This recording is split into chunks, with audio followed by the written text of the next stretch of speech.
आंधी और तूफान, आंधी और तूफान वृक्ष को खंड खंड कर सकता है, लेकिन बीज को मार नहीं सकता। क्यों? क्योंकि बीज आत्मा का गुण है और आत्मा तो परमात्मा का अंश होता है। दिव्य आत्मा वो छोटा सा बीज पहाड़ के ऊंचाई से भी फेंक दो ना, छोटा सा कोई बीज ले लो, सरसों का ही ले लो, कितना ऊपर से फेंकोगे, टूटेगा नीचे? नहीं होगा।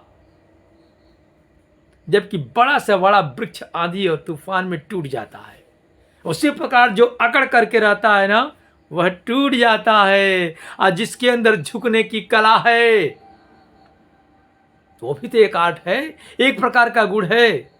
जिसके अंदर अपने अभिमान का परित्याग करने की कला है, जिसके अंदर दया भाव है, ये सारे लक्षण उस बीज के समान है जो अमरता प्रदान करता है, जो खंडित नहीं होता है।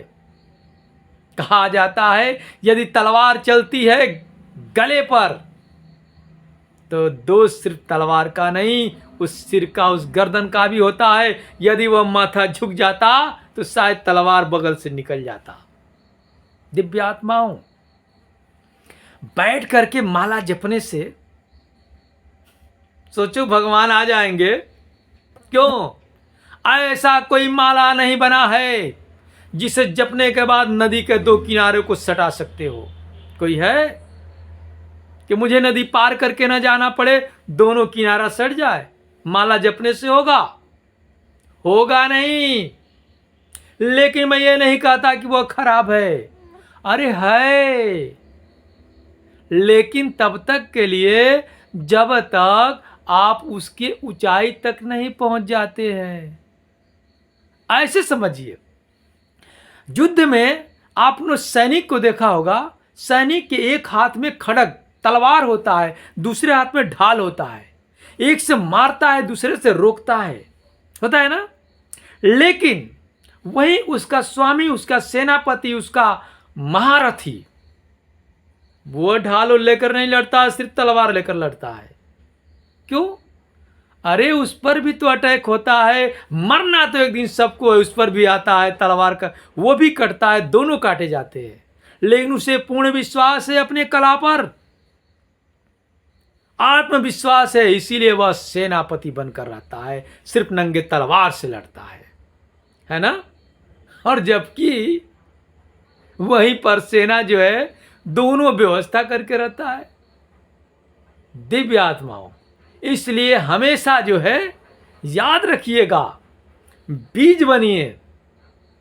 बीज आत्मा का गुण होता है, अर्थात अरे बीज को जहां फेंक दो वहां जाम जाता है।